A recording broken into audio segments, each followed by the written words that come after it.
예, 하시면 됩니다. 예, 시작하겠습니다. 오늘 5장을 살펴보겠는데요. 그 5장을 우리가 이해하려면 여러분이 로마서 전체 구도를 인식하고 있는 게 중요한데요. 오늘 그걸 다 말씀드릴 수는 없고 어떻게 해서 5장까지 왔나를 먼저 말씀을 드리고 시작하겠습니다. 여러 차례 말씀드린 대로 로마서를 읽을 때는 3장 21절에 법 바깥에서 하나님의 의가 나타났다. 3장 21절을 중심으로 그 앞의 진술과 그 뒤의 진술이 어떻게 다른지를 살펴보는 것이 로마서를 이해하는 데 가장 중심적 방법입니다. 그러니까 3장 21절 앞에서 이제 하나님의 의가 나타나게 된 배경을 설명하게 되는 건데요. 1장 17절까지가 이제 서론이고요. 그러니까 16절, 17절에서 바울은 뭐라고 하냐면 법으로 살지 않고 믿음으로 사는 시대가 시작되었다. 그렇기 때문에 이제 왜 어떻게 해서 믿음으로 살게 되는지를 설명하게 되는데요. 1장 18절부터 31절까지 하나님을 모르는 사람들의 죄악성을 열거한 다음에 2장에 가서는 이제 그들을 판단하지 마라. 그들을 판단하는 너희도 똑같다. 율법을 지키는 것이 구원인데 율법을 이룰 수 없지 않느냐 이렇게 말하고요. 3장 이제 1절부터는 나를 포함해서 그렇게 그 하나님을 모르는 사람이나 너희 그 유대인이나 다 죄 아래 있다. 그리고 여기서 제가 좀 주목하려고 하는 것은요.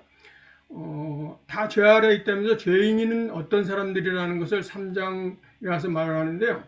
이제 죄인을 열거하면서 맨 마지막에 17절에 가서 죄인은 평화를 모르는 사람이다.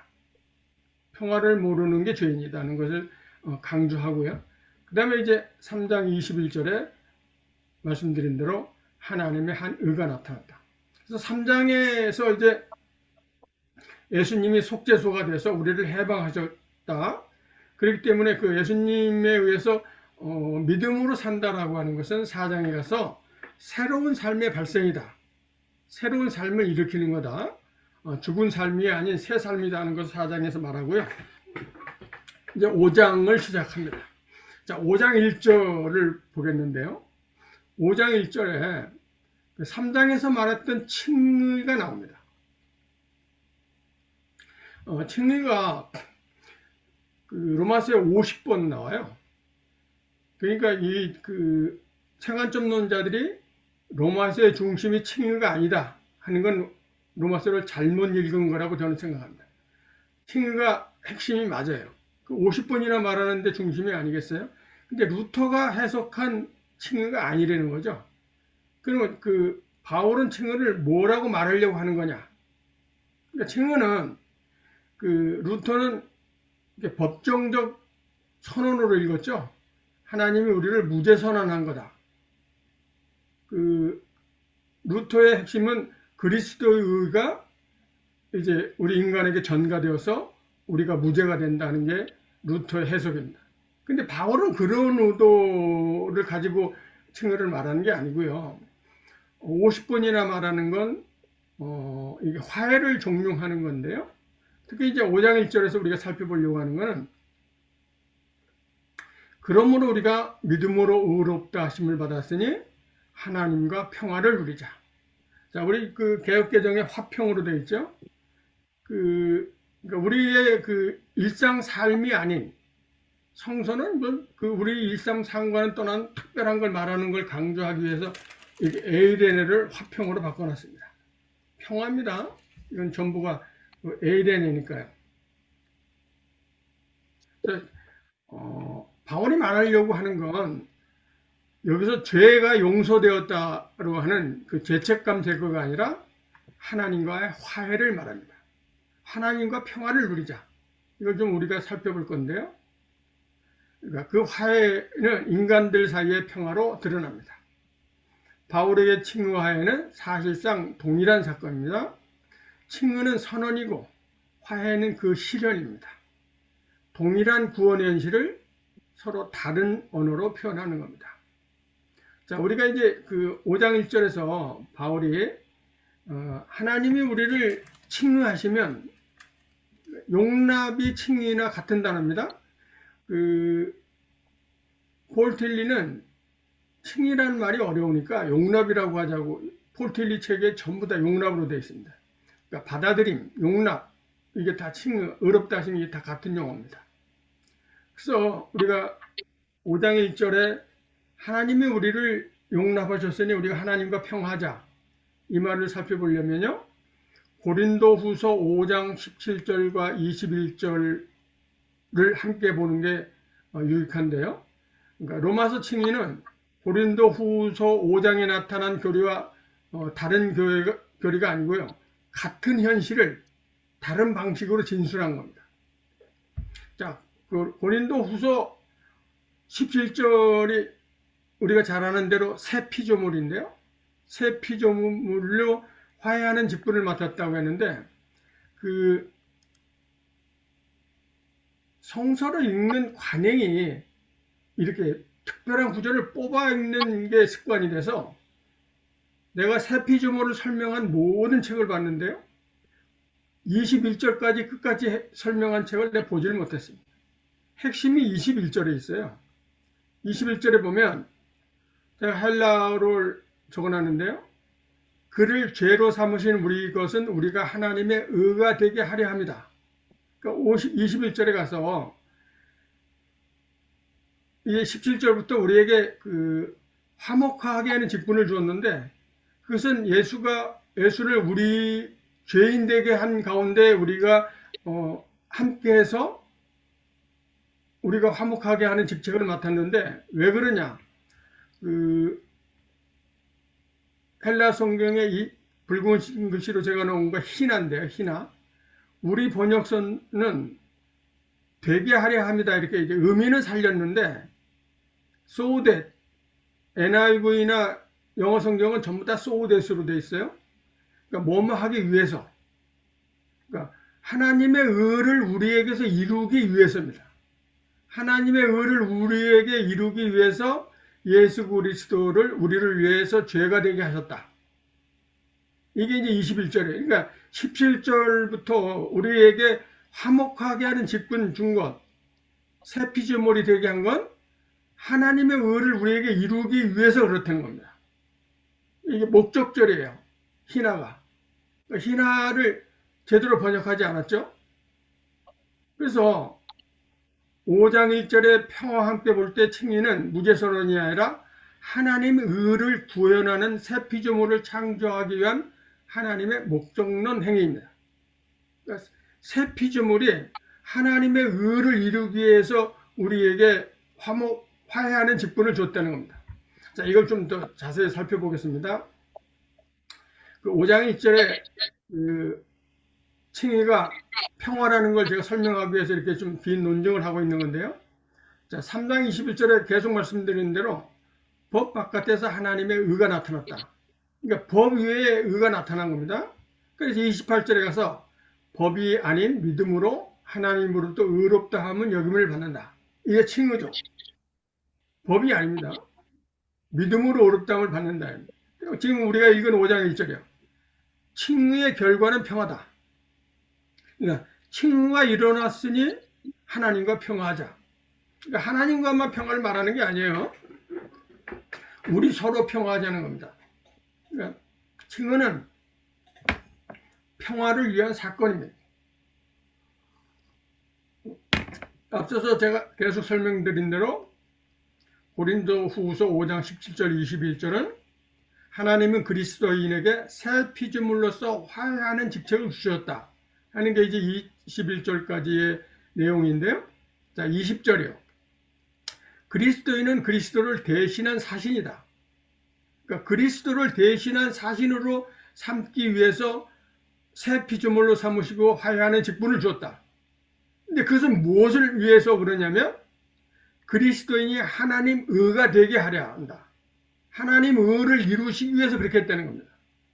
자, 우리를 칭의로 바울이 지금 3장 28절에서 하나님의 우리를 의롭다 하신 목적이 화해를 통한 평화입니다. 이게 바울의 의도입니다. 동의가 됐어요? 그 굉장히 중요한 그 해석인데요. 제가 성서를 찾아서 논증한 거니까 그 이론의 여지가 없습니다. 하나님 의는 그 루터가 해석한 건 디카이오시네인데요. 디카이오시네는 그게 이제 그리스어니까 그리스어로 바른 사람이 되었다. 이런 의미는 루터에게는 없는 겁니다. 째덱합니다. 예? 히브리어로 째덱한데 이게 이제 관계를 회복하고 공동체를 살리는 하나님의 행위입니다. 이 째데크가 의인데요. 그래서 이 따라서 칭의는 하나님과의 평화, 타인과의 평화, 세계와의 평화입니다. 바울은 이 칭의를 평화를 위해서, 화해를 통한 평화를 위해서 칭의를 말한 겁니다. 그러니까 유대인들이 그 하나님으로부터 법으로, 혈통으로 선택받았다고 하는 그 동일성에 담겨서 세계와 평화하지 않는 걸 깨뜨리기 위해서 바울은 3장 28절에서 율법으로가 아닌 믿음을 통해서 하나님의 의롭다함을 받는다고 선언한 겁니다. 그 선언이고요. 3장 28절은 선언이고 5장 고린도후서 5장 17절 이하 21절은 그 칭의의 실현입니다. 의를 이루기 위해서, 하나님의 의를 이루기 위해서. 그러니까 로마서 3장 21절의 째데카나 고린도후서 5장 17절 이하의 21절의 째데카나 이게 같은 째데칸. 그러니까 종교개혁자들과 색안점론자들은 하나님이 우리를 어떤 존재로 만들어 주었다. 여기에 관심이 있습니다. 그러니까 색안점론자들도 칭의가 이제 신실한 언약이라고 이렇게 해석하는데요. 그건 하나님이 우리를 구원하시기로 약속했다. 여기에 강조점이 있는 겁니다. 루터도 그렇고요. 근데 우리가 어떻게 해야 될 건가 하는 거는 내는 관심을 두지 않는 거예요. 그러니까 나의 해석은 뭐냐면 하나님이 우리에게 어떤 존재가 되라고 하신다는 겁니다. 평화하라. 평화하는 존재다. 화해하는 직책을 맡은 존재다. 이게 바울이 우리에게 하려고 하는 말입니다. 다시 정리하면요. 로마서 5장 1절은 의롭다 하심을 받았으니 평화하자. 이게 이제 내가 누구한테 이야기를 했더니 그건 하나님과 평화하자는 거지 우리는 없는 거 아니야. 반드시 하나님 이야기할 때는 우리하고 연결해서 말해야지 하나님만 별도로 이야기하면 그 냉수 떠놓고 그 비는 무당하고 똑같은 겁니다. 그 기독교의 핵심은 하나님에 대한 사유를 우리와 연결하는 데 있습니다. 바울도 그런 의미로 연결한 겁니다. 그래서 고린도후서 5장 21절에 화해하는 직분을 받았으니 하나님의 의가 되라. 하나님의 의를 이루는 존재다.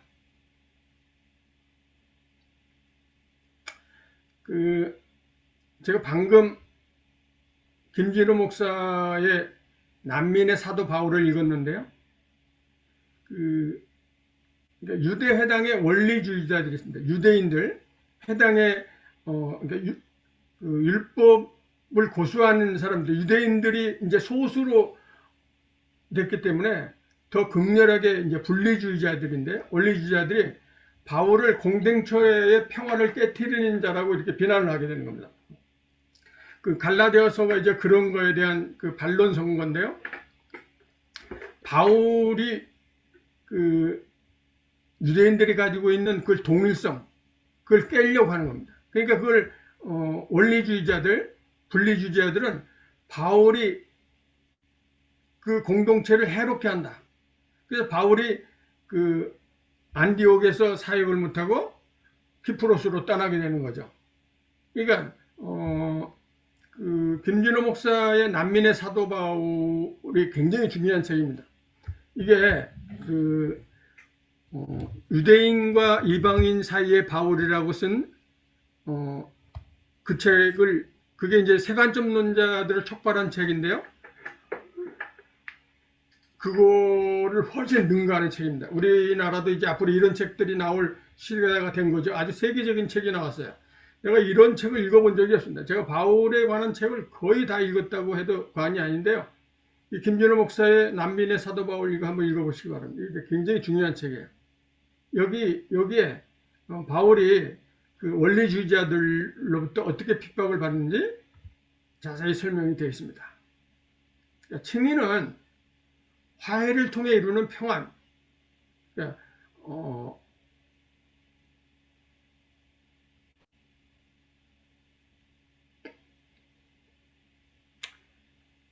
그 바울이 말하는 평안은요. 그렇죠? 여기요. 그 탁스로마나처럼 힘으로 하는 평화가 아닙니다. 바울은 그 자유인과 노예, 여자와 남자, 유대인과 이방인이 하나다. 이거는 지금도 혁명이지만 당시에는 어마어마한 혁명입니다. 이런 말을 했기 때문에 그 질서를 유지하려고 하는 그 질서 유지자, 동일성 유지자들한테 의해서 체포되어 살해된 거죠. 그러니까 자유인과 노예가 하나다. 당시로서는 상상할 수 없는 선언을 한 겁니다. 이렇게 그러니까 억압받는 구조가 해체되는 평화입니다. 바울이 말하는 평화는. 그러니까 이런 평화는 팍스 로마나가 아니고 팍스 크리스트죠. 그러니까 힘으로 하는 평화가 아니라 화해를 통한 평화입니다. 억압받는 존재가 동일한 인간으로 대접받는 그런 평화입니다. 칭의가 화해를 통한 평화라는 게 저의 논증입니다. 여기서 너무 시간을 많이 갔네요. 자, 여러분, 그리고 이제 여기 중요한 내용들이 많아서 가능하면 좀 기록을 하시면 좋겠는데요. 자, 2절에 보면 그러므로 이렇게 2절을 시작할 때 그러므로 그로 말미암아 그로 말미암아 이 은혜에 들어가면 하나님의 영광을 바라고 우리가 증거한다. 여기 이제 중요한 구절들이 있어서 좀 설명을 해야 되겠는데요. 우리가 은혜에 들어간다. 제가 여러 차례 설명을 드렸는데 은혜가 지금 현재 우리가 뭘 받는 걸로 돼 있죠. 하나님으로서 뭘 받는 게 은혜. 이거는 스토아 인식론이 들어간 그 관념을 사무로 하는 그런 인식 때문에 오독된 겁니다. 그러니까 은혜가 힘입니다. 죄가 힘인 것처럼 은혜도 힘이에요. 그러니까 하나님의 힘, 어떤 사랑처럼 하나님의 다른 이름일 수도 있고요. 힘이에요. 그러니까 그 은혜에 들어간다. 이거 하나님으로부터 받는 게 아니에요. 자, 그리고 영광을 바라고 즐거워한다. 영광이 여기서 중요한데요. 카보도, 영광에 들어간다. 자, 우리 하나님의 영광 그러면 되게 이제 찬양, 하나님을 찬양한다, 경배한다, 이렇게만 알죠. 이 카보드의 본뜻이 뭐냐면요. 제가 조르주 아감벤의 왕국과 영광을 읽어보고 정말 놀랐는데요. 이것도 아주 중요한 책입니다. 거기 보면 카보드가 무의의 경영입니다. 무의의 경영. 그러니까 영광이라는 말이 그 찬양 경배라는 의미도 있고요. 하나님의 경영입니다. 하나님이 그 현존, 하나님의 그 나타나심입니다. 현존하는. 그 계시록 4장을 보면 그 이상한 장면이 나오는데요. 새하늘과 새 땅이 나타나고 하나님은 영광의 보좌에서 앉아만 계십니다. 그냥 앉아만 계세요. 뭘 하질 않아요. 이게 무의의 경영입니다. 오이코노미아인데요. 무의의 경영. 이게 카본입니다.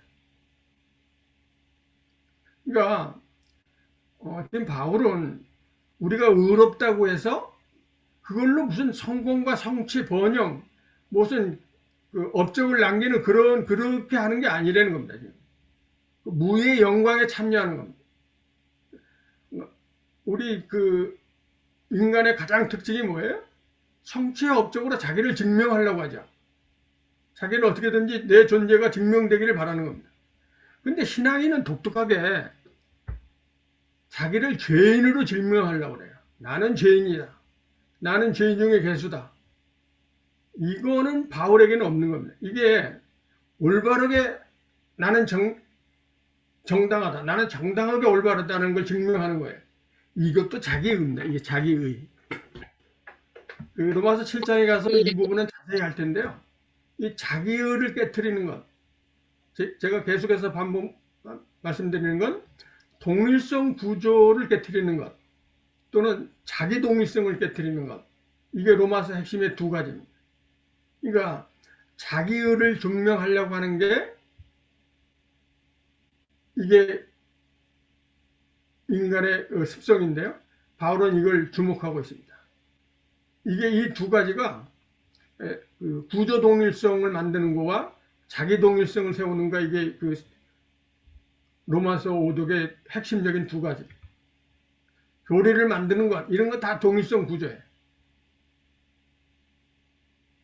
그럼 이제 2장 2절 이제 계속해서 연단, 소망, 성령을 이야기하는데요. 오늘은 좀 상당히 시간이 가겠습니다. 이제 이게 하나님 나라 경령입니다. 이게 연단, 소망, 성령이 이렇게 이야기하면서요.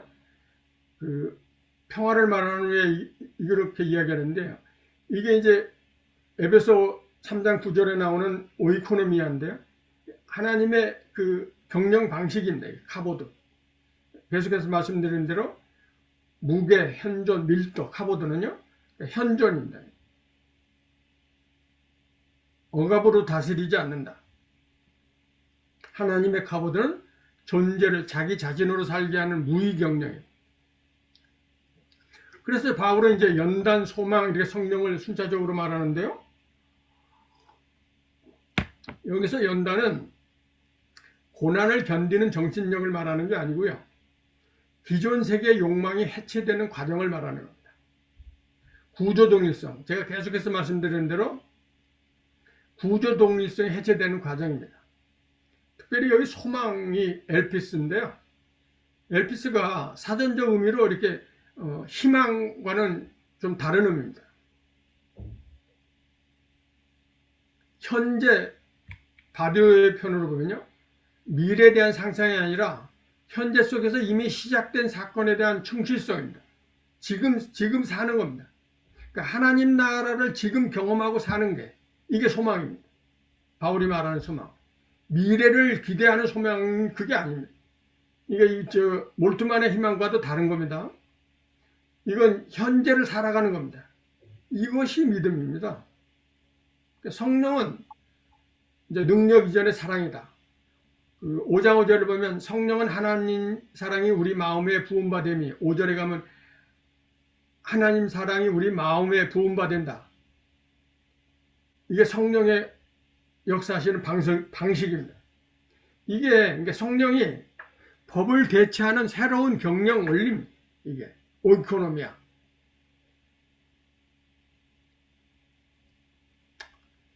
예, 세 번째로 십자가를 좀 설명할 텐데요. 5절에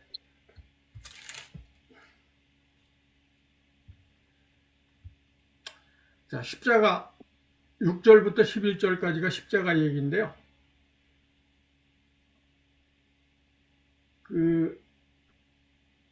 예수의 십자가를 자꾸 성공서사로 읽으려고 하는 건 바울도와 상관없습니다. 예수의 십자가는 실패가 맞습니다. 왜 실패했냐를, 왜 예수가 우리에게 실패를 보여주려고 하는 것을 우리가 보는 게 목표입니다. 예수가 제자들도 실패했고 민중도 실패했고 우리가 보는 그 가시적 하나님 나라가 나타나지 않았는 게 왜 그랬을까? 제 해석은요. 제가 이번에 책을 하나 썼는데요. 이 예수의 실패에 대해서 아주 여러 편의 글을 썼습니다. 지금 이걸 설명하면 어렵기도 하고 시간이 너무 많이 드니까요. 7장에 가서 제가 자세히 설명하겠습니다. 예수님은 동일성 체계를 무너뜨리기 위해서 성공할 수 없었어요. 성공하면 우리가 생각하는 대로 어떤 거점을 확보한다든지 무리를 형성한다든지 어떤 목표를 달성한다든지 하면 그게 동일성이 발생하는 겁니다. 그럼 동일성 구조의 악을 폭로할 수 없어요. 예수가 실패한 건 예수가 실패함으로 가장 정당하다고 하는 로마 법에 의해서 가장 경건하다고 하는 이스라엘의 종교 권력에 의해서 예수님이 죽음을 드러냄으로써 그 구조가 악화되는 걸 폭로한 겁니다. 예수님의 실패가 패배가 아니라는 겁니다. 특히 제가 자주 말씀드리지만 마태복음 23장 2절 보면 당신이 예수께서 왜 십자가를 지러 예루살렘에 왔는지를 제자들과 무리들에게 설명하는 장면이 23장 2절입니다. 서기관과 바리새인들이 모세의 자리에 앉았다. 그러니까 서기관과 바리새인들이 이 법을 운용하는데 이 법 자체가 이게 악의 구조다. 그러니까 문제는 사람이 아니고 그 구조입니다. 구조. 예수가 십자가에 죽음으로써 드러난 건 인간의 악함이 아니라 구조의 악함입니다. 동일성 구조의 악함. 이게 현재 교회, 종교, 권력, 제국 전체가 작동하는 방식이 이 악의 구조입니다. 실패는 사건이 아니라 구조입니다.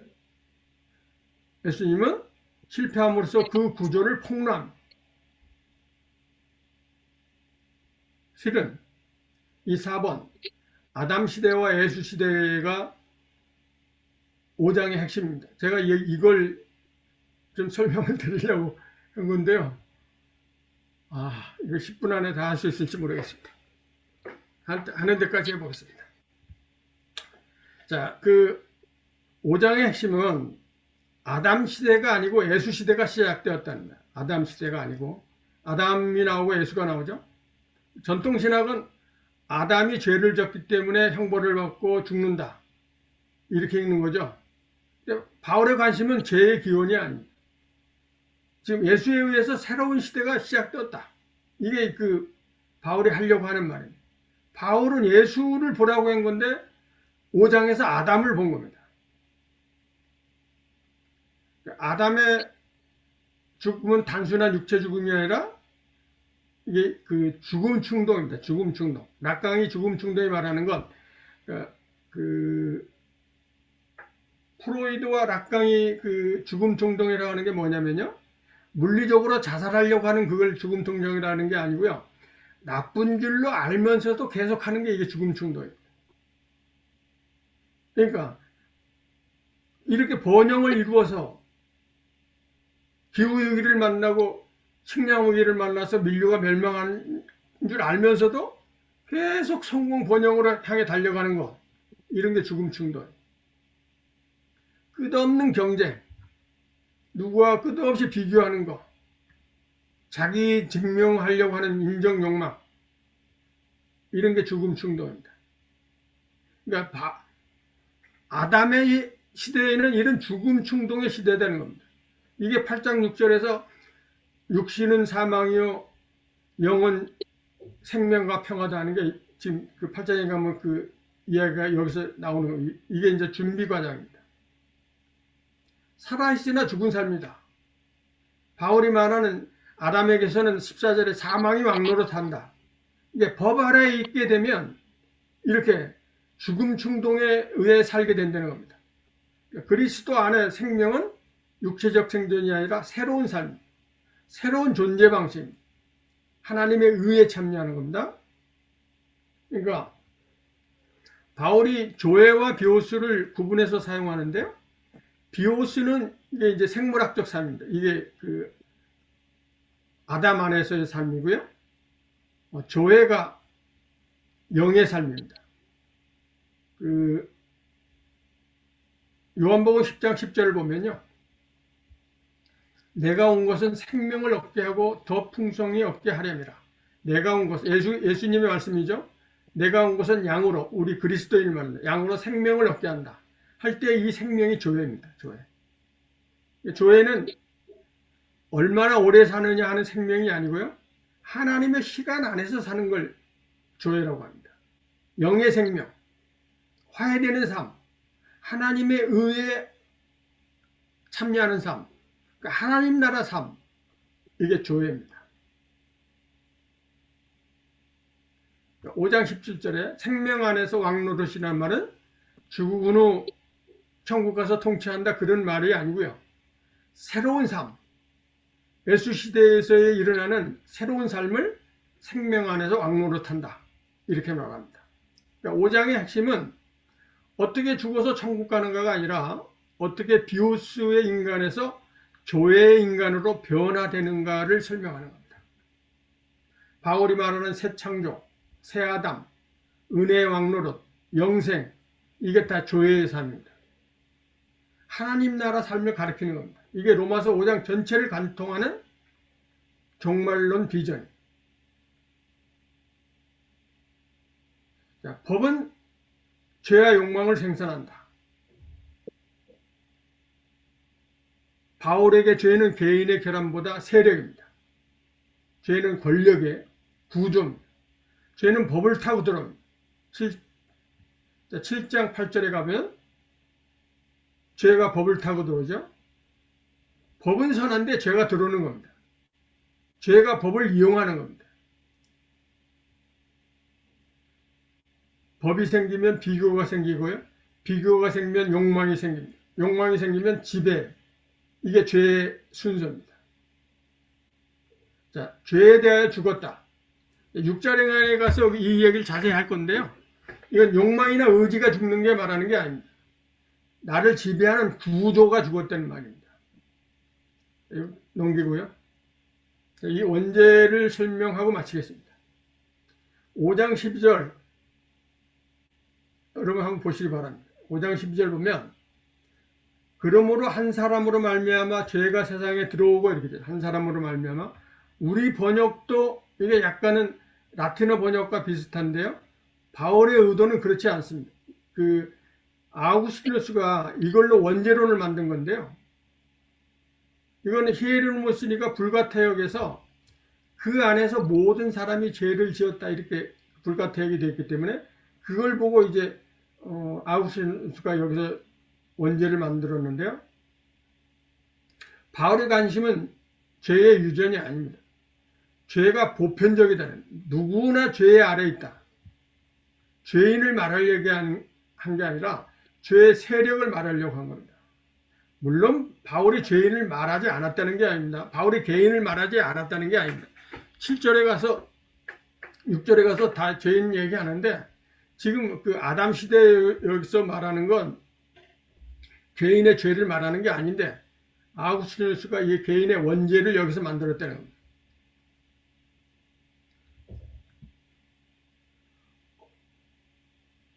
그러니까 십자가는 대속보다 해방.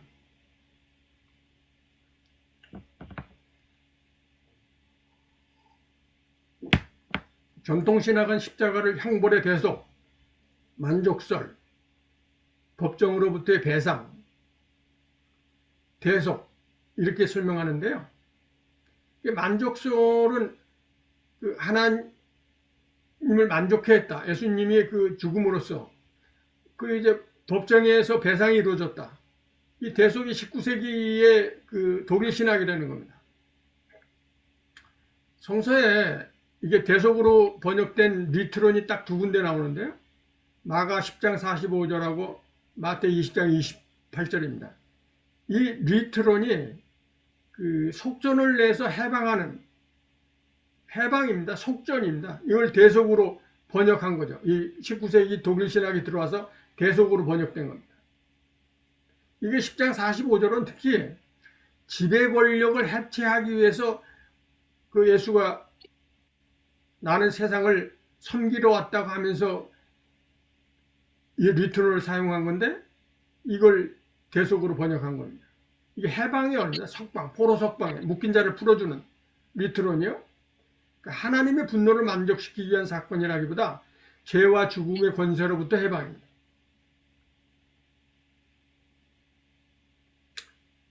만족설과 대속설 이런 건 동일성 구조를 강화하는 겁니다. 그러니까 우리는 죄가 해결된 사람들의 모임이다. 이게 동일성이죠. 아직 죄에 있는 사람들은 밖에 있는 겁니다. 그럼 뭐예요? 바울이 해체하려고 하는 그 법의 구조를 다시 만든 겁니다.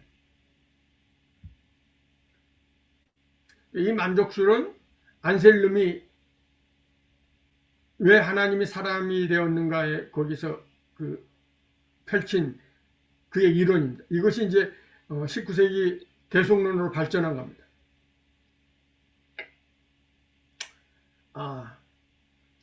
마지막으로요. 시간이 다 됐는데 마지막으로 한 장 살펴보고 마치도록 하겠습니다. 여러분 20절을 한번 보십니다. 이게 20절 보면 율법이 들어온 것은 범죄를 더하게 하려 함이라. 그러나 죄가 더한 것에 은혜가 더욱 넘쳤나니. 폴 리케르가 그 현대 가장 주목받는 철학자 중에 한 명인데 이분이 그리스도인입니다. 이분이 그리스도인데 그분이 철학과 신학이라는 책에 보면 바울의 핵심은 5장 20절이라고 그래요. 이게 바울의 핵심이라고 합니다. 그러니까 죄가 더한 곳에 은혜가 더한다. 그러니까 죄보다 은혜가 더 크다. 자, 이게 이제 이 구절을 해설한 책들을 내가 많이 봤는데요. 이게 우리가 아무리 죄를 져도 하나님 용서해 준다 그런 말이 아니에요. 그렇게 다 설명을 해놨더라고요. 우리가 죄를 지면 하나님이 용서해 준다 그런 의미가 아니고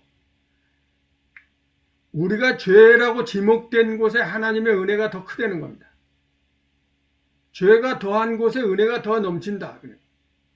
이게 이제 말하면 제가 이번에 책을 쓴 책 제목이 예수가 열고 바울이 해석한 문명사 전환 이렇게 했는데요. 그러니까 바울이 해석한 겁니다. 이게 바울이 해석한 거.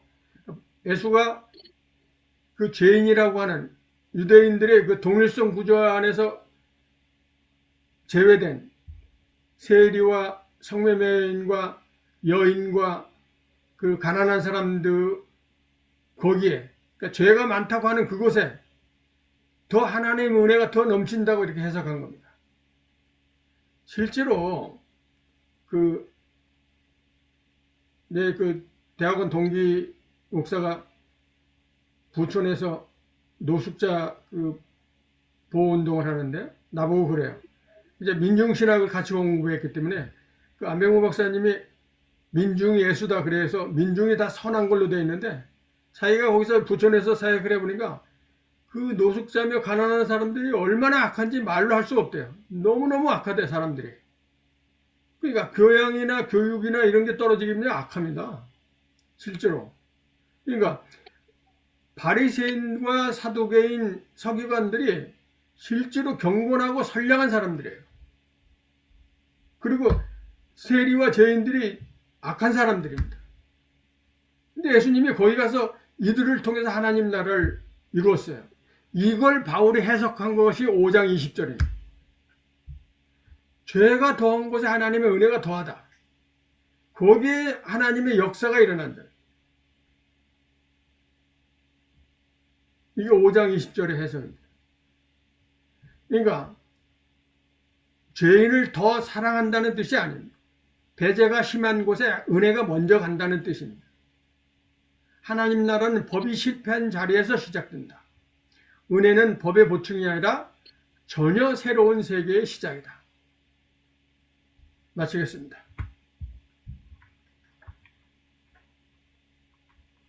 예, 수고하셨습니다.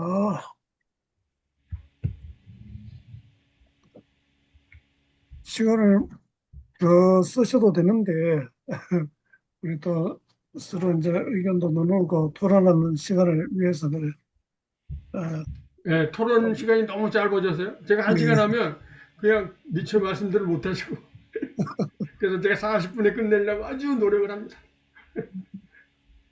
그래도 뭐 그 설명을 우리가 충분히 잘 듣고 이해하는 게 더 중요하긴 한데, 그래도 뭐 또 뭐 어느 정도 다 이해는 된 것 같은데, 그래도 새로운 이제 또 해석이고, 그렇게 해서 이야기할 게 생각보다 많은 것 같습니다. 어, 우리 임 목사님 오늘 이제 처음 이제 이 모임에는 좀 처음 들어오셨는데 좀 들으시고 좀 어떤 느낌이 들었습니까? 어, 저 말씀하시는 건가요? 예, 어, 아직 저는 좀 약간 잘 모르겠고요. 일단은 저는 이제 지난번부터 계속 얘기해서 본문 이제 그 해석 얘기를 한다 그러셨을 때 이제 오히려 오늘 그 본문에 대한 어떤 내용적인 뭐 축조심이라고 그럴까요? 본문에 대한 아주 디테일하게 들어가는 것보다는 오히려 해석이 전제가 되는 그런 얘기를 좀 들은 것 같다는 그런 생각이 들고 그걸 갖다 못 따라 그것을 이해하지 못하면은 이제 못 따라가는 것 같다는 생각이. 저 같은 경우 좀 약간 아직은 워밍업이 좀 안 돼 있는 상태여서 오늘 말씀이 상당히 좀 어렵게 좀 많이 느껴졌습니다. 뭐 좋고 나쁘고 뭐 이해가 되고 안 되고가 아니라 굉장히 말씀이 어렵다는 생각을 좀 많이 가졌습니다. 저는. 그러니까 이 목사님이 설명하시는 게 조금 충분히 이해가 좀 잘 안 된다 이런 의미입니까? 이해가 된다, 안 된다가 아니라요. 저는 이제 오히려 이제 그 전에 우리 아까 이 목사님이 어제도 지난 금요일 날도 말씀하실 때 보면 이제 본문제에 대한 해석 얘기를 굉장히 말씀을 많이 하셨거든요. 그래서 오늘도 이제 그 본문 해석 얘기를 거의 하셨는데 오히려 저는 이제 성서 해석은 어쨌든 간에 먼저 우리가 성서의 어떤 본문에 대한 철저한 이해 쪽에서 해석이 나와야 되지 않느냐.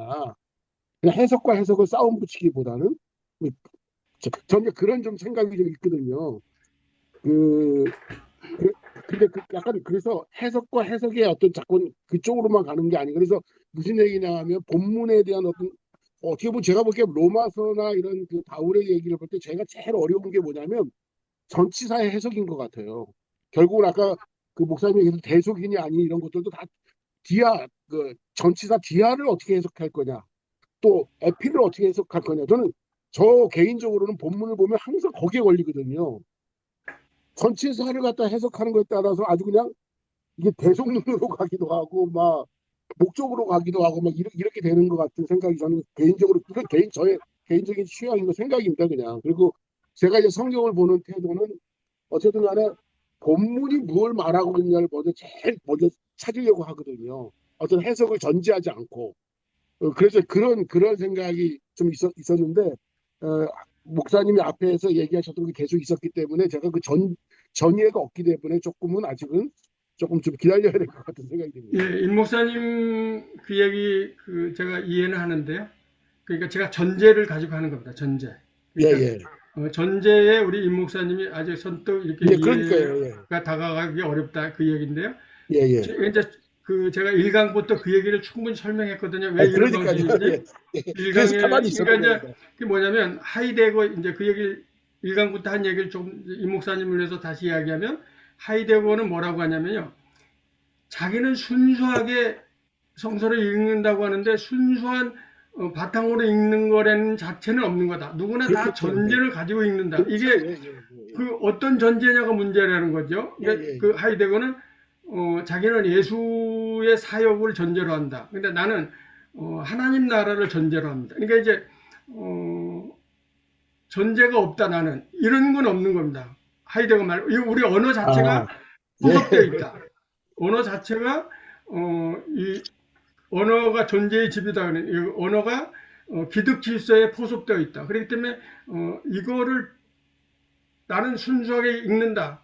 이런 거는 그 아니, 동의하실 저는 겁니다. 이제 그 순수하다라고 하는 말도 사실 굉장히 모순되는 말이잖아요, 사실이요. 근데 이제 제가 얘기하고 싶은 거는 제가 이제 오늘 그 중간에 들어왔기 때문에 우리 아직 목사님의 얘기를 아직 파악을 하지 못했기 때문에 사실은 아무 말도 안 하고 있으려고 그랬는데 또 말을 예, 하라 예, 그러니까요. 이해합니다. 그거는 좀 이해를 좀 해주셨으면 좋을 것 같고요. 저는 그래서 약간의 뭐랄까 예민한 곳에는 아주 예민한 부분이 있다면 그 작구가 좀 먼저 좀 철저하게 우리가 얘기가 된 다음에 거기서부터 얘기가 나와야 그냥 어떤 논리로 슉 빠져들어가지 않을 것 같다는 생각은 좀 들거든요. 그러다 보니까 이제 작구에 대한 어떤 뭐 저는 여기서 사실 제일 힘든 게 이 전치사에 대한 해석이 제일 어려웠던 것 같아요. 그래서 어, 조금 전에 이제 목사님이 말씀하실 때 그 에이렌의 이야기는 굉장히 이제 굉장히 저도 굉장히 좋다고 생각하고 너무 동의가 되고요. 그리고 그러니까 구원이라는 것이 결국은 또 에이렌이고 또 구약에서부터 그 샬롬의 상태가 결국은 에이렌의 상태니까요. 그 구원이라고 하는 말을 달리 말하면 그거 저는 오히려 이제 칭이라고 하는 말을 우리가 의롭다라고 하는 하나님이 의롭다고 한다는 말이 뭘까라고 하는 생각이 굉장히 좀 골똘하게 좀 빠져 있거든요. 그래서 어떨 때 보면 의롭다라고 하는 말을 또 저기 뭐야 그 고전 플라톤이나 아리스토텔레스 쪽에서는 뭐 정의라고 의를 그래서 균형이 감각이 이루어지는 것으로 또 이해하려고 하는 고전 그리스에서는 이해도 있는 것 같고 막 이런 여러 가지 복합적인 것이 있는데 바울은 그럼 과연 어떻게 이런 단어를 썼는가 디카이오 수녀라든지 뭐 이런 말들을 어떻게 썼는가 뭐 이런 이제 얘기가 있잖아요. 법적 용어니 많이 우리가 했었는데 그래서 의라고 하는 것이 결국은 뭐 우리가 옳으냐 그르냐의 문제가 아니구나. 결국은 아까 그래도 관계론적인 점에서 하나님과 화평하고 저 우리 목사님 말씀하셨던 세상과 화평하고 또 사람과 화평한 상태가 오히려 의의 상태가 아니겠느냐. 그리고 이제 제가 이제 누가복음을 뭐 얘기한다면 누가복음에서는 그 가장 난해한 구절 중에 하나가 불의한 청지기 비유라고 나오잖아요. 그리고 불의한이라고 할 때 불의한 재물에 충성한다는 얘기했을 때 불의한 재물이 그럼 어떤 재물이냐라고 했을 때 저는 이게 불의하다라고 하는 말이 그 어떤 그 옳으냐 그르냐 의냐 불의냐의 의미가 아니고 오히려 이걸 뭐라고 얘기하나 그 뒤에 구절에 가면 하나님과 관계에 있어서 하나님의 것이기 때문에 의로운 재물이고 하나님의 것이 있고 내 것이 아니라는 측면에서 불의한 재물이라고 이렇게 지금 저는 보고 있거든요. 그런 측면에서 의라고 하는 개념이 굉장히 중요한 개념이겠구나 하는 생각이 들어서 오늘 굉장히 좀 목사님 말씀에 화평 얘기, 평안강 얘기 굉장히 귀담아 듣고 굉장히 가슴에 와닿습니다. 그 징은의 3장에서 좀 충분히 설명했기 때문에 여기 예, 이번에 예, 예. 좀 그냥 간 아니 측면이 뭐 있고요. 저 예. 충분히 제가 뭐 너무 좋게 많은 걸 들었는데 아직까지 제가 조금 전이해가 조금 없어서 그랬다라고 하는 생각이 좀 듭니다. 그 유튜브에 우리가 전에 강의가 다 올라와 있기 때문에 어디에요?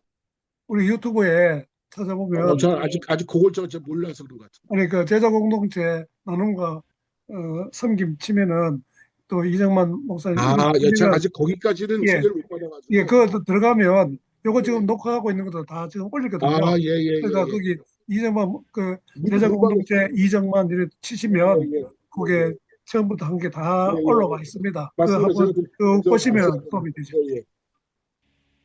네, 예, 또 예, 질문 있습니다. 지도사님 예. 네네. 저기 정말 동의가 많이 되고요. 제가 지금 새한글 성경을 가지고 있는데요. 그러니까 지금 5장 1절 말씀하신 거에 보면은 개역 개정에는 그렇게 돼 있어요. 화평을 누린다고 돼 있거든요. 개역 개정에는. 근데 새한글 성경에는 평화를 누린다고 번역이 돼 있어요. 새한글 성경에는. 그다음에 요한복음 20장 19절에 그 부분이 이제 그 예수님이 이제 부활하셔서 제자들한테 나타난 부분인데 이렇게 돼 있어요. 개역 개정에는 너희에게 평강이 있기를이라고 번역이 돼 있어요. 개역 개정에는. 근데 새한글 성에는 그 부분이 너희에게 평화가 있기를 이렇게 돼 있습니다. 그래서 오늘 말씀하신 것처럼 이 부분을 새한글 성경에서는 그러니까 화평, 평강 이거를 다 평화라는 관점으로 보고 있습니다. 그래서 이 부분에 저는 정말 동의가 많이 되고요. 정말 중요한 핵심인데 그 1장에서 하나님이 그 칭의가 화해를 통해 이루는 평화라 그랬는데 이 화해를 그러니까 갑자기 비약한 건지 제가 앞에서 3장에 설명을 했는데 기억이 안 나는 건지 화해를 통해 다는 부분이 어느 구절에 들어있는지 하고요. 그대로 이 대속이 아니라 해방이라고 근데 말씀해 주신 마가복음 10장 45절에 보면 그렇게 돼 있어요. 그러니까 10장 45절이 대신에 치를 몸값으로 그러니까 이게 그냥 그냥 봤을 때 대속이 훨씬 더 빠르거든요. 근데 이거를 해방으로 보는 게 어디에서 이렇게 오신 것인지. 네. 두 번째, 리트론이라고 하는 단어 자체가 대속이라는 그러니까 몸값을 이제 노예를 속전을 주어서 해방시키는 용어인데 우리가 이렇게 이제 그 대속으로 이렇게 번역을 한 거다 그런 의미고요. 아, 그렇죠. 그러니까 해방인데 그거를 몸값으로 다 해석을 해버렸다는 거죠. 대속. 예, 그렇습니다. 아, 네네. 충분히 그러니까 이해가 갑니다. 그러니까 결국 몸값을 준다는 건 궁극적인 거는 해방이잖아요. 예, 근데 노예를 궁극적인 풀어주기 거는 위해서 그렇죠. 떼는 돈인데 우리는 거기다 그돈 주는 거의 의미를 강화해서 이게 만족설 19세기의 독일 신학이라는 겁니다. 이게 번역이 그렇게 네, 됐다는 거고 이해했습니다. 네. 그리고 첫 번째 거 왜 말씀. 화해가 칭이냐 그거는 이제 원래 그 바울이 카타라게라고 이게 제데카가 화해다 이런 의미로 직접적으로 한 게 아니라 바울이 카타라게 화해를 여러 군데서 사용하는데요. 내가 그래서 이제 5장 17절부터 21절까지를 갖고 온 거가 21절에 그게 하나님의 의를 이루기 위해서라는 겁니다. 내가 그 논증한 거예요. 그러니까 하나님의 의가 화해하는 직분이라는 겁니다. 화해하는 직분. 5장 누가복음 아니 고린도후서 5장 17절부터 21절까지가 그러니까 그게 이제 하나님의 의를 이루기 위해서 아까가 소우댓으로 우리가 번역이 안 됐다고 제가 설명했잖아요. 희나가 그러니까 소우댓인데 그것을 명료하게 설명하지 않았 번역이. 그래서 우리가 그걸 간과했다. 제 이야기는 그러니까 우리가 하나님의 의의 자리가 되는 존재가 되기 위해서 예수님이 죄의 자리에 들어갔다. 아니 게 바울의 진술이거든요. 그러니까 그게 이제 하나님의 의가 칭이라는 겁니다. 서양글 성경에는 이제 이렇게 분명하게 해놨습니다. 고린도후서 5장 21절에 보면 우리를 위해서 하나님은 죄를 알지도 못하는 분에게 죄를 짊어지게 하셔서 우리 자신들이 그분 안에서 하나님의 의가 되도록 하셨습니다. 이렇게 번역하기 때문에 의가 되도록 우리도 예, 예. 말미암아 이렇게 되어 있는데 그러니까 예. 이게 이제 목적절 접속사라는 겁니다. 예, 예. 되도록 희나가 예. 예, 그러니까 되기 위해서 예, 예. 그러니까 위해서 우리가 되도록. 하나님의 의의 존재가 되기 위해서라고 이렇게 이제 화해하는 직분을 준 겁니다. 예, 5장 17절부터 쭉 읽으면 예. 이게 째데카라는 겁니다. 내가 이 5장 17절과 지금 5장 1절, 3장 28절을 연계한 겁니다. 예, 그러니까 우리가 지금 이제 이 목사님 그 강의를 들을 때 이게 진짜 그 바울이 어떤 의도로 이렇게 이제 쓰고 있는가 그거 밝혀내는 게 아주 중요한 것 같은데 그러니까 이 본문의 원어를 살펴서 그 의미를 잘 이렇게 드러내는 이 작업이 참 이렇게 너무너무 중요한 것 같네요.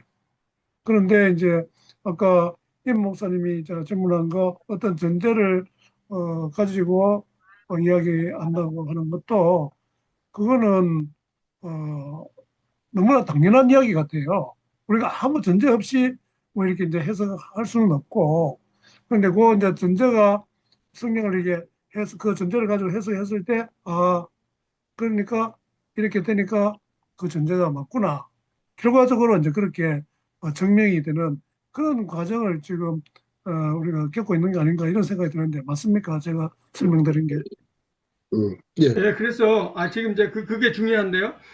현대 철학자들의 그 인식론에서 최근에는 연역적 방법을 잘 사용하지 않습니다.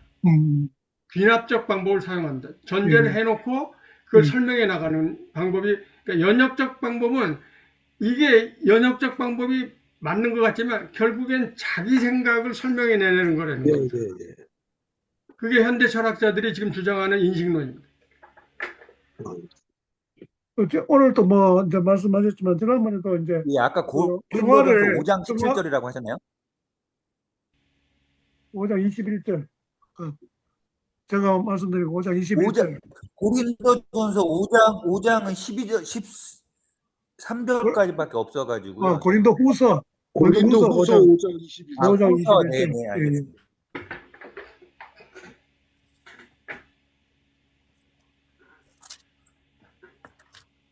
그래서 아까 이제 제가 지난번에도 말씀하셨는데 그 평화냐, 그게 화해냐, 요거 그게 별 차이 없는 것 같지만은 그걸 우리가 이제 평화로 다 이렇게 이제 봐야 되는데 이제 그 화해라 했을 때 이제 너무 이제 내적인 어떤 이런 그를 좀 많은 이제 그런 뉘앙스가 있기 때문에 평화라고 하는 사람들과의 어떤 관계 속에서 그 평화를 이루어가는 그것을 위해서 우리를 이롭게 하신 이런 것이 그 바울이 이야기한 중요한 그 개념이다. 그 지난번에 이야기하셨는데 오늘도 그 점을 또 이야기하셨잖아요. 그러니까 거기 그런 어떤 그 전제라는 거 이런 개념도 아주 중요한 것 같고 그것을 가지고 설명했을 때 결과적으로 그게 바울이 말하고자 하는 의미가 그게구나 이렇게 이제 우리가 이제 결론이 나는 것 같은데 그 제 설명이 맞는지 모르겠습니다. 예, 사실은 그 제가 2019년도에 로마서 해설서를 CLC에서 냈는데요. 책을 다 써놓고 거의 탈고 직전에 5장 1절을 발견했어요. 그래가지고 앉은 자리에서 제가 펄쩍펄쩍 뛰고 막 그러니까 아내가 아니 책 읽다가 드디어 미쳤네. 내가 그만 보냈잖아. 막 내가 너무너무 기뻐서 이게 칭의구나. 음, 이게 칭의의 목적이 여기 있구나. 이걸 발견했어요. 근데 정말 로마서를 아마 수백 번을 읽었을 텐데도 못 발견했는데 탈고해놓고 발견했어요.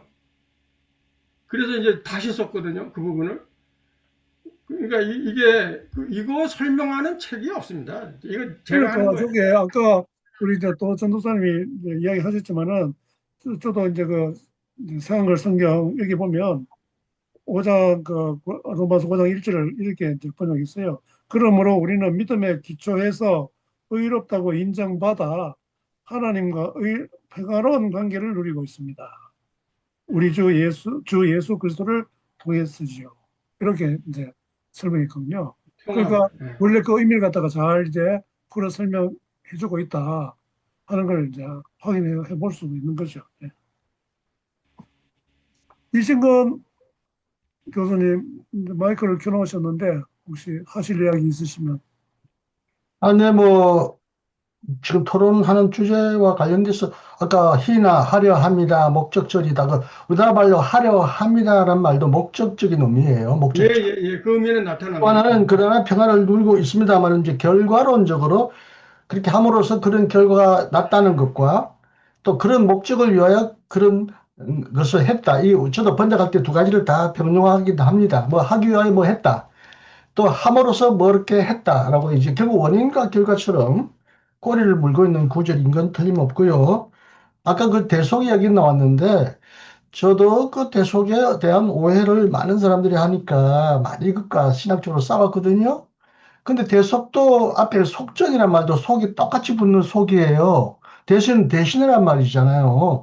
대속이라도 대신 치르는 몸값, 대신 값을 치렀다는 말이고 또 속을 치르기 위한 돈이다. 이렇게 말하면 사실 뜻은 거의 대동소이합니다. 단 앞에 형벌대속선, 뭐 만족 이렇게 붙이면 이제 결국 하나님의 진노를 뭐 끄기 위하여 치른 대가처럼 나오지만 옛날에 이제 고전의 속죄론 보면 좀 우리가 문자대로는 못 믿지만 마귀에게 돈을 주어서 우리의 포로가 때 몸값을 줘서 대신 이제 풀어줬다. 이런 의미로 많이 사용했죠. 그래서 그건 결과적으로는 누구의 뭐 값을 준 게 아니고 누구를 형벌 받고 대신 그 죄를 사해 준 사건이 아니라 어쨌든 대가를 치러서 몸을 해방해 줬다는 말로 해방의 그 의미가 더 강하다는 말은 오늘 잘 하셨고요. 오늘 사실 굉장히 심오한 말을 하셨어요. 굉장히 짧은 시간에 심오한 얘기를 여러 가지 하셔서 대부분 동의는 저도 합니다. 하는데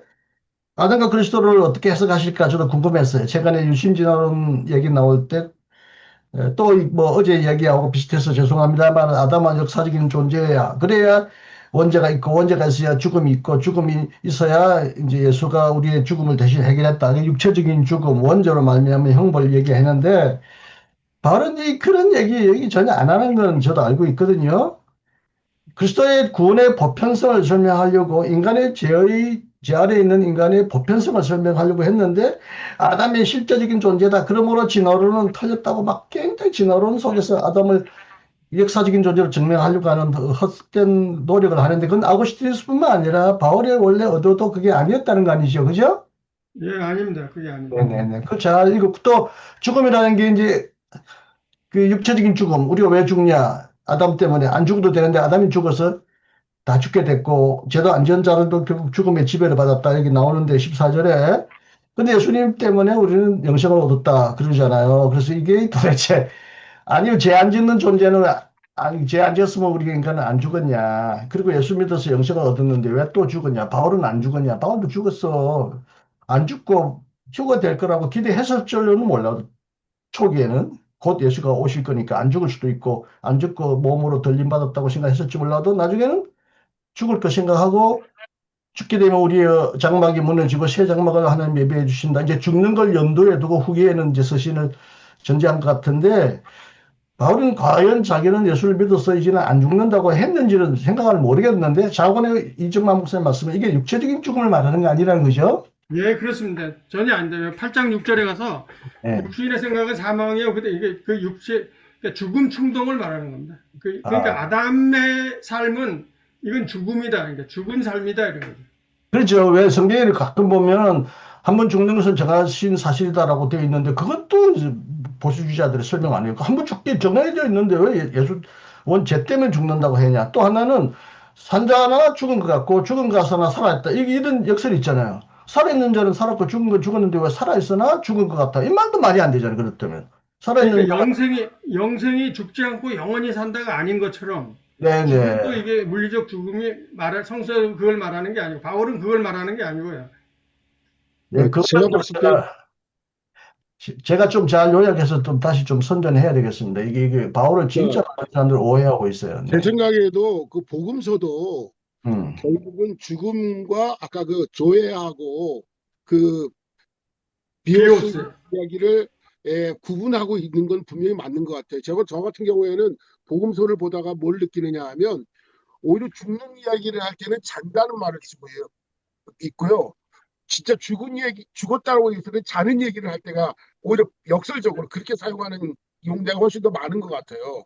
언제나 100%라고 말하기는 어렵지만 그러나 분명한 것은 요한복음도 그렇고 누가복음도 그렇고 마가복음도 그렇고 다 조의 얘기를 하는 것 같아요. 그게 아브라함의 하나님은 죽은 자의 하나님이 아니고 산 자의 하나님이라고 하는 말에서 명확하게 더 드러나죠.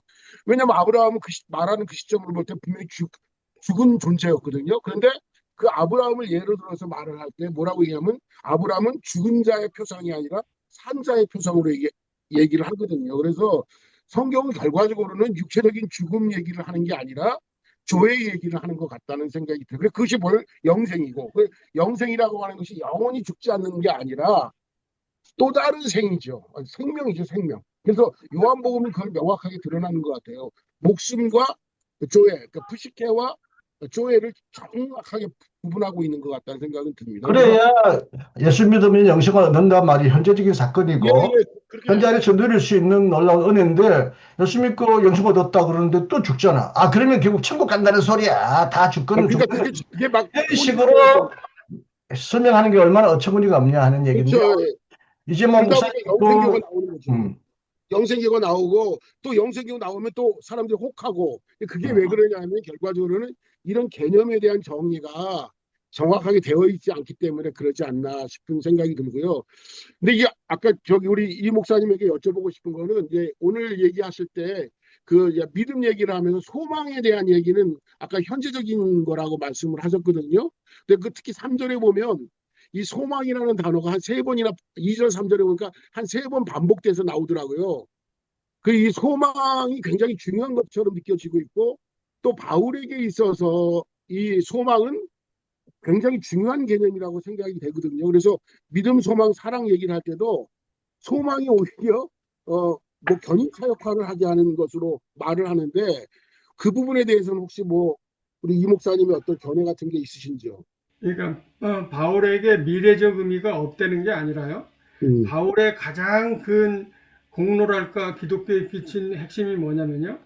그 이제 그 에베소서가 바울 저작이 아니라고 하지만 바울의 이제 그 후학들이 쓴 거라고 하지만요. 바울에게서 나왔다고 보고 에베소서 2장 6절 이하 11절을 보면 2장 6절에 예수와 함께 하늘에 앉는다고 하거든요. 하늘에 앉는다. 그러니까 지금 하늘의 삶을 지금 사는 겁니다. 그러니까 마가복음 1장 15절에 하나님 나라가 지금 여기 현재 왔다는 현재성이 이보다 이제 몇십 년 전에 바울이 그 현재적 삶이 하나님 나라라고 하는 뚜렷한 인식이 있거든요. 그러니까 그 소망을 단순히 그냥 우리가 지금 다가오지 않은 미래 거다고 이렇게 설명하지 않는 게 아간변의 해석입니다. 아간변은 바울에 의하면 우리는 그리스도 안에서 새로운 피조물이 되었다. 과거 예, 형 그런 겁니다. 얘기하고 그러니까 우리가 그런 그리스도와 소망을 함께 지금 살리심을 산다는 겁니다. 받았다라고 또 표현해요. 받을 거다가 아니라 받았다. 예, 이렇게 예, 현재적 소망이 표현을 합니다. 현재적 사건 안에서 이미 우리에게 경험할 수 있는 건 그럼에도 불구하고 바울에게 미래의 희망이 전혀 없고 여기서 완성된 종말이다. 그런 여기서 건 아니죠. 예. 그런 뜻은 아니었겠죠. 예. 그러니까 지금 이제 우리가 이야기할 때 진짜 그게 중요한 게 그 성경에서 쓰는 용어가 어떤 개념을 염두에 두고 그 용어를 쓰고 있느냐.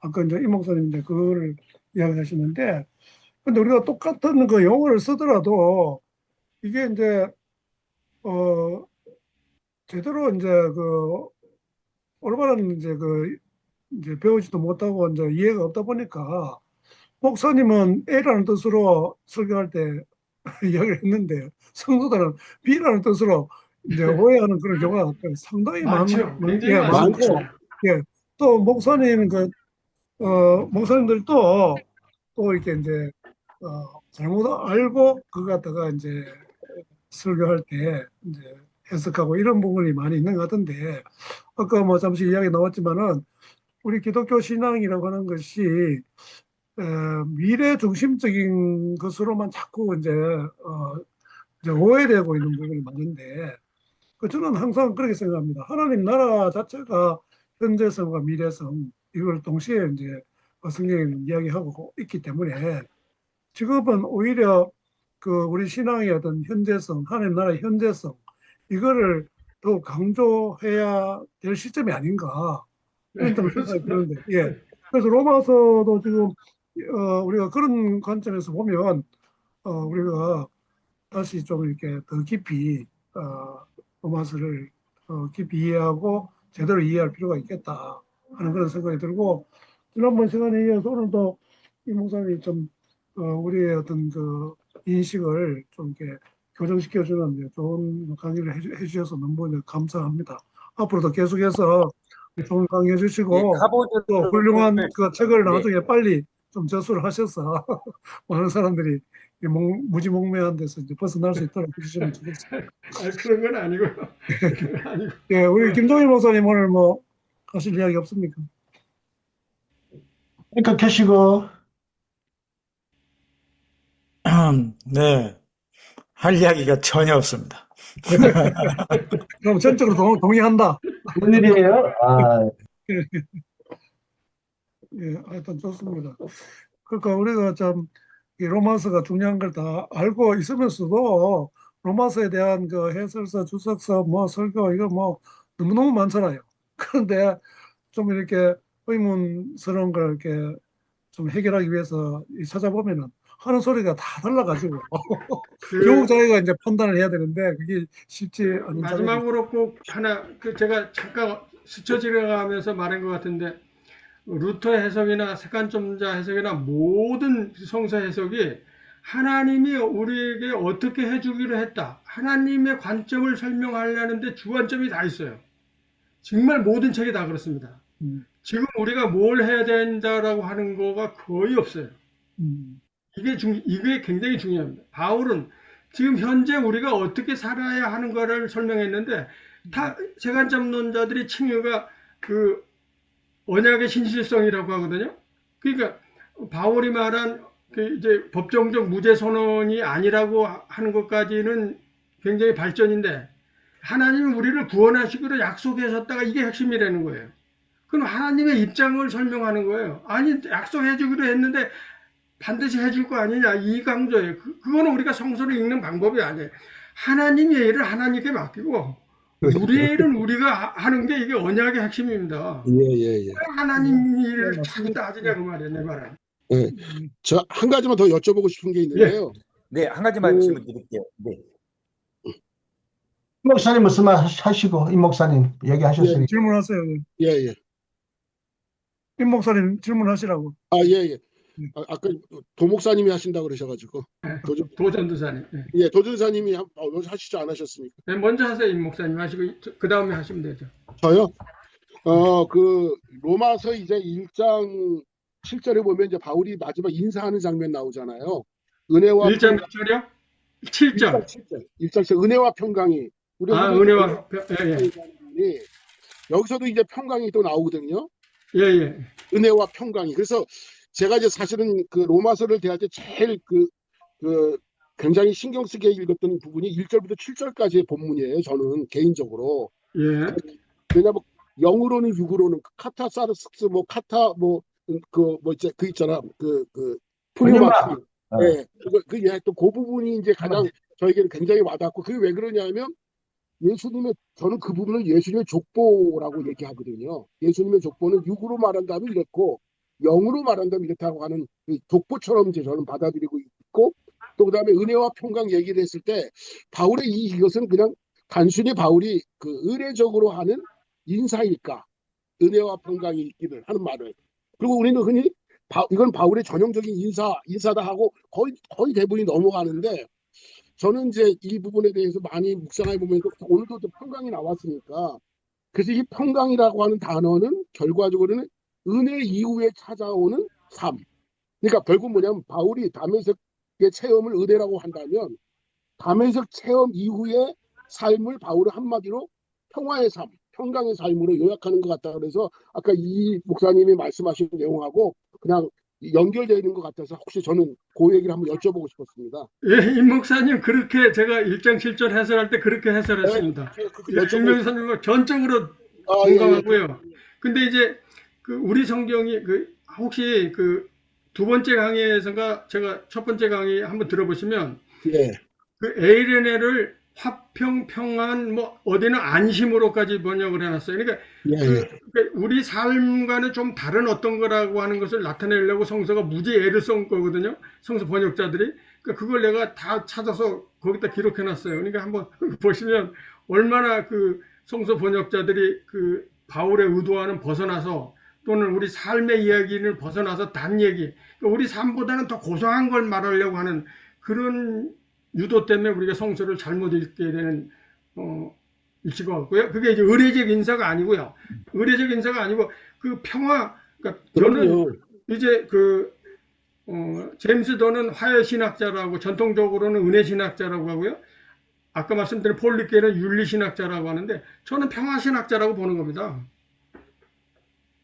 그래서 저도 그래서 그것을 아주 개념적으로 정리하기를 그래서 제 나름대로는 바울이 다메섹의 체험을 은혜라고 요약을 한다면 그 다메섹 체험 이후의 삶을 평화의 삶으로 이렇게 딱 요약하는 그래서 바울은 인사한 말을 어떻게 썼냐면 당신이 나처럼 다메섹의 체험이 있는 사람이 되기를 원하고 그리고 나처럼 다메섹 이후에 평화로운 삶을 살길 바란다 이런 의미를 담아서 인사한 말로 사용한 게 아니겠냐 하는 게 목사님 누가복음 전공하셨으니까요. 저도 누가가 바울과는 그 별개의 독립적 사유를 했다. 바울의 영향을 받은 건 그 오해다 그렇게 하는데요. 어느 부분에서 바울하고 가장 닿냐면요. 그 누가가 그 4장에서 예수를 이 땅에 평화라고 하잖아요. 하늘엔 영광이고 이 땅에 평화고. 누가가 그리고 이제 그 17장 40절에 가면 그 예루살렘 성을 보고 우시면서 평화를 몰라서 너희가 평화를 모른다고 우시거든요. 그러니까 저는 이게 이제 그 바울의 이 평화 또는 동의한 것 같아요. 그리고 이제 누가복음이 16장 16절에 보면 네. 세례요한의 시대까지가 율법 시대의 끝이고 이제 하나님 나라 10년. 시대가 이때 시대 구분 이런 것이 그 바울 사상과 상당히 친연합니다. 예, 그러니까 예. 새로운 아니, 시대라고 하는 거하고 평화 이런 거가 그래서 하여튼 그 누가의 그 평화 사상, 그 바울의 평화 사상은 닿는 부분이 있습니다. 예, 예. 문제가 된다는 게 아니라 꼭 연결된다 그런 말이 아니고 많이 유사한 점이 많이 있죠. 예, 예, 그리고 또 일맥상통하는 것 같고요. 그리고 조금 전에 이제 예루살렘 얘기를 하셨을 때 제가 이제 누가복음을 보면서 제가 굉장히 느꼈던 거는 뭐냐면 예루살렘이 결국 살렘의 도시 아닙니까? 예. 평화의 도시라는 뜻인데 누가는 그거를 가지고 예루살렘이 얼마나 평화롭지 않은 도시인가를 증명해내고 있다고 봐요. 예, 살렘의 예, 도시가 예. 그리고 그 누가복음을 이제 제가 주석을 써가지고 이제 출간을 하려고 하고 있는 중인데 누가복음에서 이해하고 싶은 건 뭐냐면 그 살렘의 도시가 얼마나 평화와 무관한 도시였는가를 그래서 누가복음이 오신 건. 예. 증명하고 있다라고 보여지고 그리고 40절인가 44절에 우리 그 보살핌 받는 날로 해놓은 거가 그 비지트인데요. 그러니까 저는 네, 그걸 친구하는 예, 하나님 나라를 몰라서 너희가 평화를 모른다. 이렇게 그 이해할 수 있을 겁니다. 그러니까 몇 그게 장이요? 그 누가 17장 44절인가 그 보살핌 받는 날을 너희가 몰라서 1장 44절은 없고요. 누가복음 17장 하여튼 44절은 17장 이하 거의 끝부분에요. 아, 그 에루살렘 성경 보고 오시는 부분의 거의 끝부분 40절인가요? 하여튼 끝부분에 보면 42절인가 하여튼 그 부분이에요. 그 보면 그 보살핌 받는 예루살렘 날 얘기하면 아마 19장 정도 될 것 같습니다. 19장 예루살렘 얘기하면 17절인가요? 19장을 넘어가야 될 겁니다. 예루살렘 들어가려면. 그 에루살렘 성 보시고 우시는 거예요. 예, 그게 19장인가 17장인가요? 19장 넘어가야 될 겁니다. 예, 거기는. 42절. 예, 거기 40 몇 절이요? 42절. 예, 42절 19장 그리고 42절. 평화에 도움이 될 41절. 일들을 알았더라면 그러니까 여기 예. 새한글 성경에 전부 다 평화로 다 그렇게 했어. 예, 거기 보면 우리 번역에는 보살핌 받는 날로 되어 있습니다. 근데 그게 하나님 나라로 저는 해석을 하거든요. 그게 그 시대고 바울에서 나온 시대구분입니다. 그러니까 로마서도 아까 1장 거기 1장 7절이죠. 여기 새한글 성경에는 계속해서 그냥 여기도 은혜와 평화 이렇게 이제 번역을 했습니다. 그러니까 이게 가장 최근에 이제 번역된 이제 성경인데 아마 이런 성경을 참고하시면은 우리가 지금 그 이야기하는 그런 것들 상당히 19장 44절이네요. 19장 예. 44절 보면 내가 보살핌 받는 나를 알지 못함을 인함이라. 그래서 평화를 모른다는 거거든요. 그러니까 보살핌 받는 날이 이게 비지트인데 이게 이제 그 도래하는 하나님 나라입니다. 그러니까 너희가 하나님 나라를 몰라서 평화를 모른다. 예수가 그렇게 말하고 오셨다는 겁니다. 그러니까 이런 거가 이제 바울하고 사유가 연결된다. 예. 아직 그 권고받는 일을 예, 공고받는 날로 되어 있고 보살핌 받는 날도 번역되어 있고 그렇게 이제 예. 그게 비지트거든요. 예, 그러니까 에피스코테. 그런데 예, 그러니까 저 앞에 그 강의하실 때도 이야기하셨지만 우리가 이제 그 평화라고 했을 때 하고 화평이라고 했을 때 그 단순히 이제 거기 말이 이제 앞뒤로 바뀐 것밖에 없지만은 우리가 또 느낌이 그 화평이라 했을 때는 우리 내적인 어떤 이런 그 느낌이 많고 평화라고 이러면은 그 외적으로 관계 속에서 이루어지는 그렇죠. 예. 그런 개념으로 우리가 많이 이해를 하기 때문에 그런데 이제 우리 교육개정에는 이상하게 좀 화평으로 많이 이제 번역을 했는데 다 에리랜드 그렇게 나온 거예요. 번역자들이. 그러니까 여기 새한글 성경에서는 평화라고 다 줄기차게 다 그렇게 번역해놨기 때문에 이런 것도 참고하고 영어 뭐 번역이라든지 이런 거 보면은 더 분명하게 잘 나와 있을 것 같아요.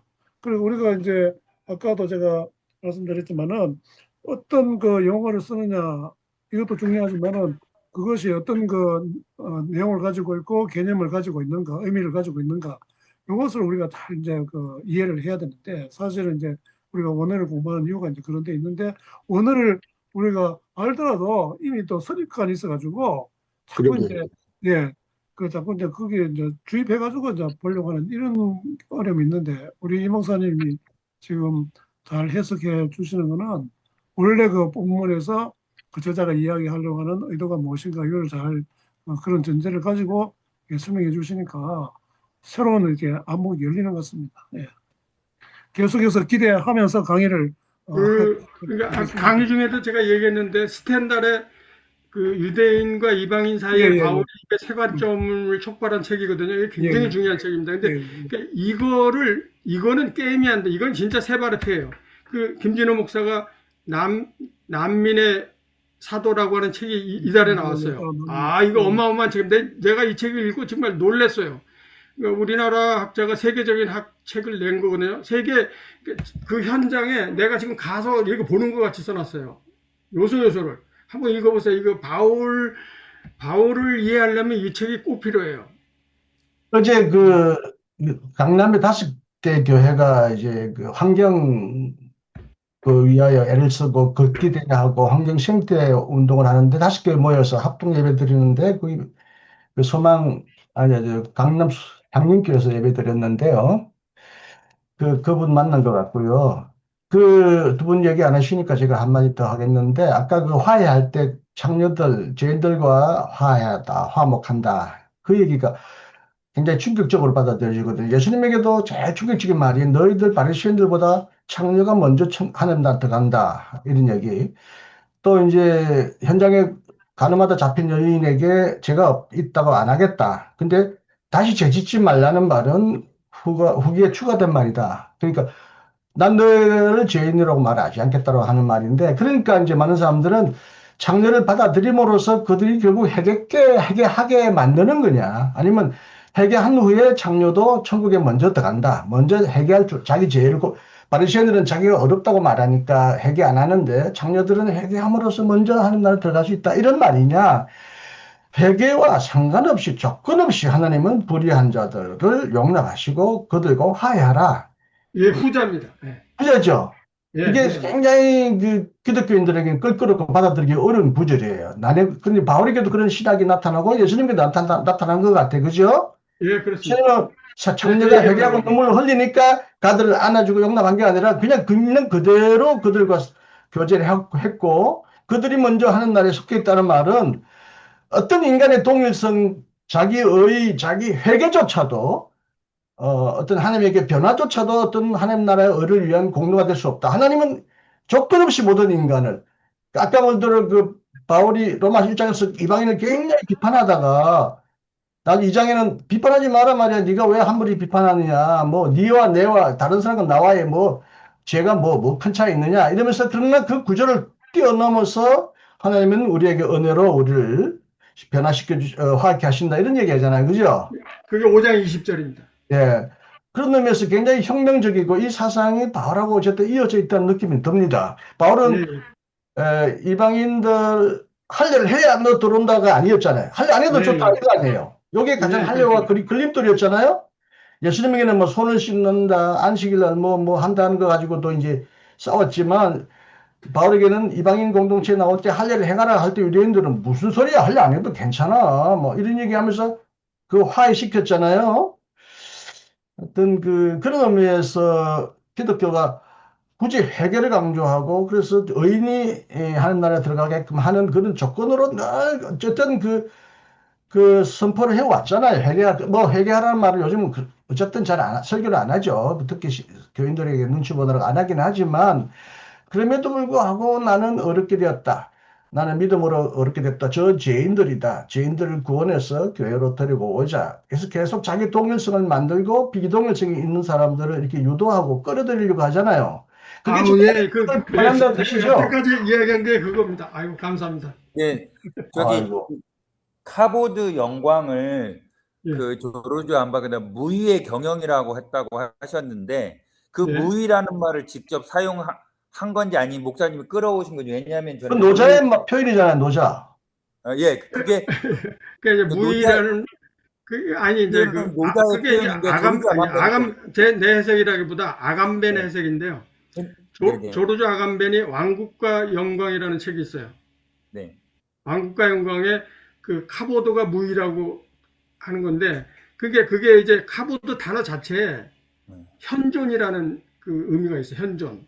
네. 그러니까 찬양, 경배 이런 의미도 있지만 네. 그거 말고 현존, 그리고 그 밀집 이게 그 단단하다고 하는. 그러니까 이제 그 움직이지 않고 이제 아간베는 거기서 뭐라고 설명하냐면요.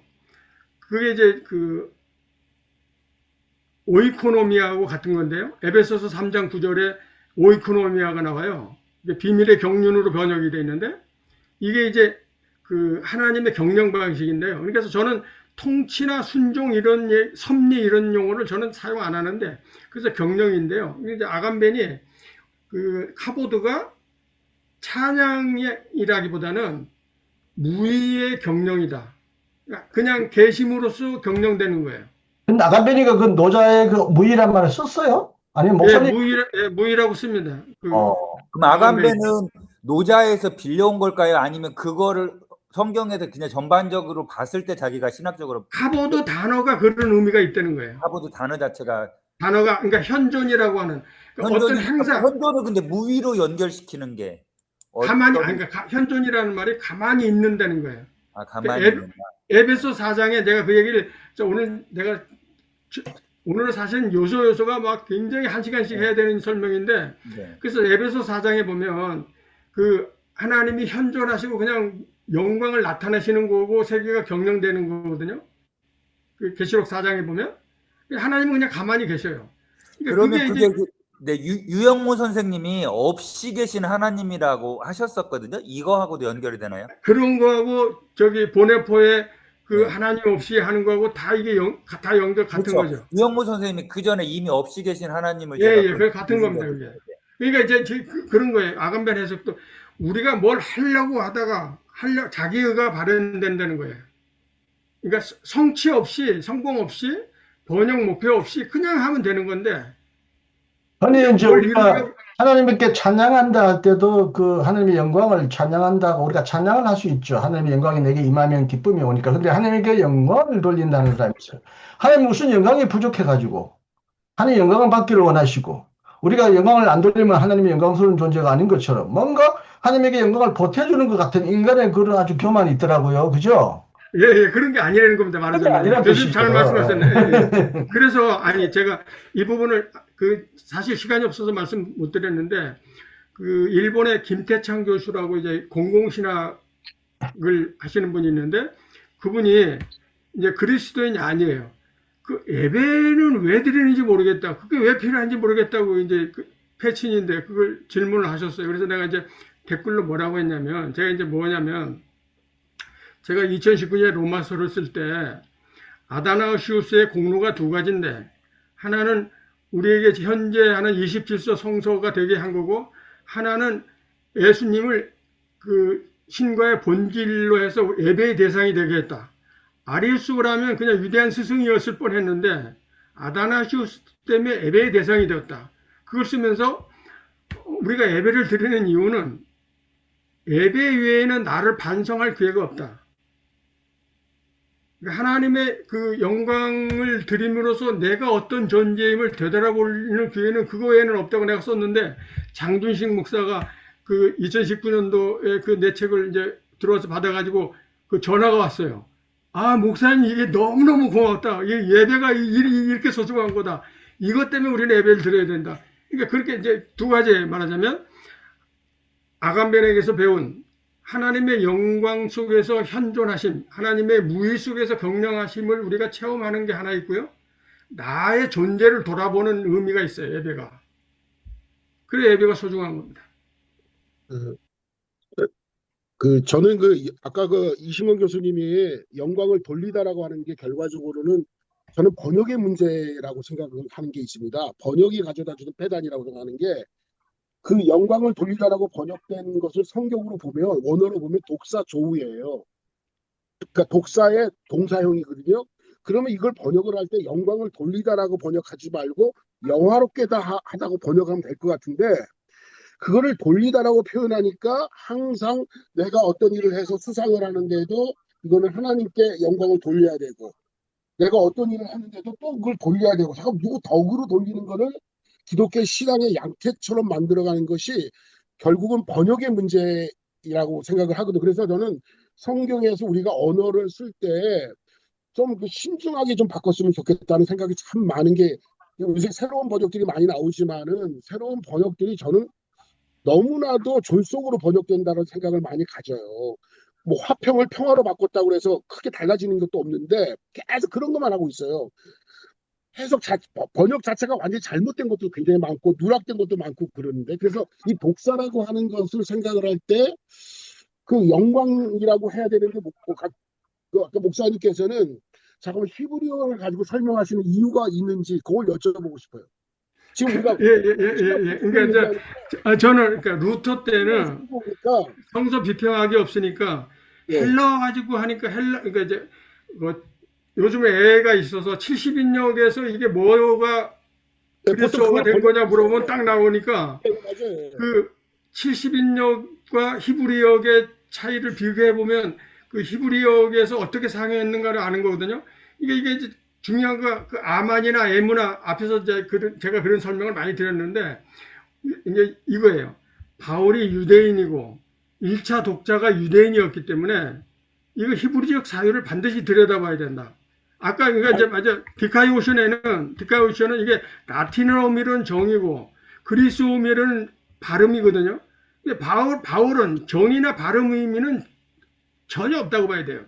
제데카는. 그러니까 제가 봤을 때 칭의가 아까 말하는 구원과 오히려 평화와 관련된 언어로 보는 게 훨씬 더 옳은 것 같아요. 제데카로 봐야 되는데, 그러니까 하나님의 의가 이루어지는 그 평화하고 오히려 구원이고 사랑이고 뭐 그게 이제 그 평화가요. 제데카를 그 이사야서 50장인가를 평화로 씁니다. 제데카를.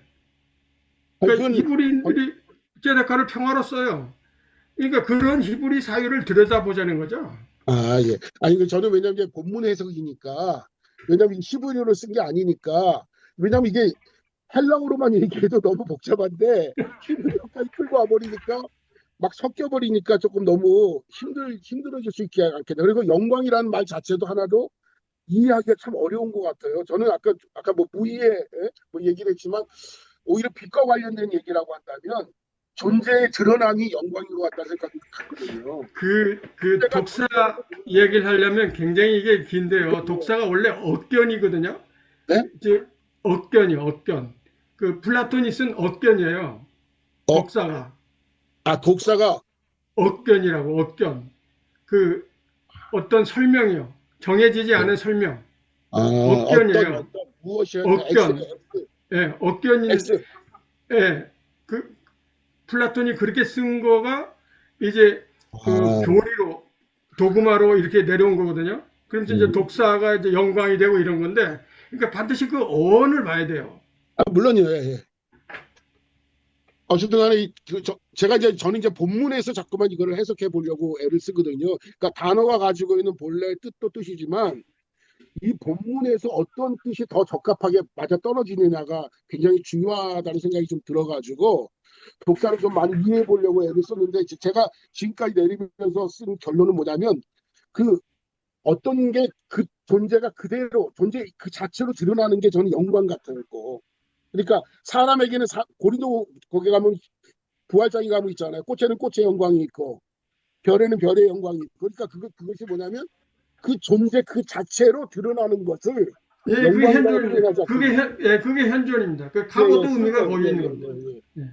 그래서 그런 의미로 좀 이해를 해서 우리가 이제 이렇게 하면 밤을 새야 이제 마칠 시간이 됐습니다. 우리 보통 1시간 반 정도 하면 끝나는데, 어쨌든 오늘도 뭐 중요한 이야기 많이 하셨고, 계속해서 이제 강의를 들으면 이제 더 우리가 더 분명한 그 이해를 가지게 되고, 바울이 이야기하고자 하는, 로마서에서 이야기하고자 하는 큰 틀이 아주 선명하게 드러나지 않겠나 이렇게 생각합니다.